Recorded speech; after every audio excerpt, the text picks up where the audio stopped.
Port Adelaide, coming off a bye, played host to North Adelaide, coming off a double bye. The first half was a fairly tight affair, with the Magpies' accurate kicking seeing them in front by 3 points at half-time. North seemed to control more of the game but was unable to exert any scoreboard pressure. Port kicked the first 3 goals of the third quarter and then seemed to lose all of its momentum. The Roosters added 9 unanswered goals to put the result beyond doubt. Port went goalless from the 6-minute mark of the third term until the 19-minute mark of the final term. North coach Heath Uni was particularly pleased with the effort of Jared Coffey, the son of former Central District star Grant Coffey. Playing as a key forward, Jared collected 18 possessions, took 8 marks and kicked 4 goals. He also missed 3 and could quite easily have finished with 7. North generated a lot of drive from 2 key midfielders. Riley Hayes gathered 29 possessions, 6 marks and had 7 clearances, while Campbell Coombe, back from Prince Alfred College, had 27 disposals, 8 marks, 6 tackles, 5 clearances and kicked a goal. Coach Uni also made special mention of the effort of Mitch Harvey from St Peter's College, who's starting to find form after recovering from a pre-season accident. He collected 15 disposals, 6 marks and had 27 hitouts. Magpies coach Julian Farkas was obviously very frustrated by his side's sudden second half fade out, but one player who kept going all day was Whyalla recruit Ben Sawford. The on-baller, who'd played the 3 previous games in the reserves, really had a day out, collecting an incredible 47 possessions, 11 marks and 13 clearances. Jamie McIntyre embodies the traditional Magpies never say die attitude by always making a real contest. Starting at fullback before being switched to full forward later in the game, he finished with 23 disposals, 5 marks, 3 tackles, as well as kicking 2 goals.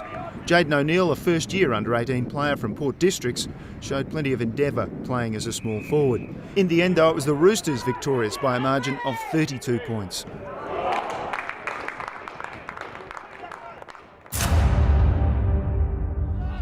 Sturt hosted Central District at Unley Oval, looking to build on last week's important victory over West Adelaide. The Double Blues put in a lot of effort at training into improving clearance work around the stoppages and was much improved. They also worked on their goal kicking, but 28 behinds from 49 shots wasn't a good return. Sturt coach Michael Borden was pleased with the way his players shared the ball, and overall he saw it as a good team effort. Sturt had 3 players who collected 30 possessions or more, and they head back to college next week. Patrick Wilson with 34 possessions returns to Pulteney.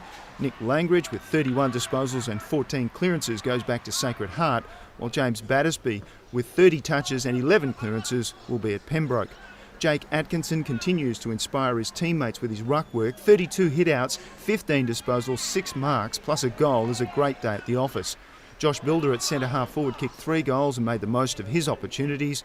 Dwayne Wilson, playing as a midfielder and up forward, collected 27 possessions and pocketed 2 goals, while Daniel McCullum, an overage player back from the reserves, playing as a ruck rover, racked up 25 disposals and bagged 3 goals. The Bulldogs currently have 8 under-18 players in the reserves, giving coach David Harvey an opportunity to give some game time to his under-16 players. Josh Banks from the Elizabeth Football Club debuted as a half-forward come wingman and showed some promise. Dominic Costanzo from the Salisbury North Football Club, playing in his second game, received the coach's award for a very solid performance in the back pocket. Coach Harvey was very pleased with the effort of first-year under-18 on-baller Alex Jolly, who gathered 18 possessions and had 6 clearances. Sturt were a vastly superior side on the day and ran out comfortable winners by 119 points.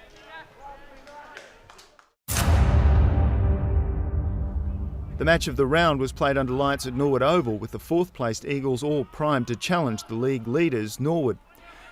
The Eagles had 3 players promoted to the reserves and lost 4 others to illness and injury, but this didn't stop them taking the game right up to the Redlegs.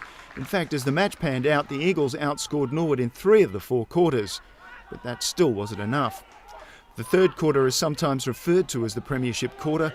It is this very quarter that Norwood showed why they're at the top of the table. 3 goals in the first 7 minutes of the third term and a 4-goal burst in the last 5 minutes of the third quarter is all it took to ultimately decide the fate of the match. In this all-important third term, Norwood ruckman Mitchell Wood with 36 hitouts got his hand to the ball and gave his on-ballers Adam Nunn with 29 possessions and Josh Moyle with 25 possessions first use.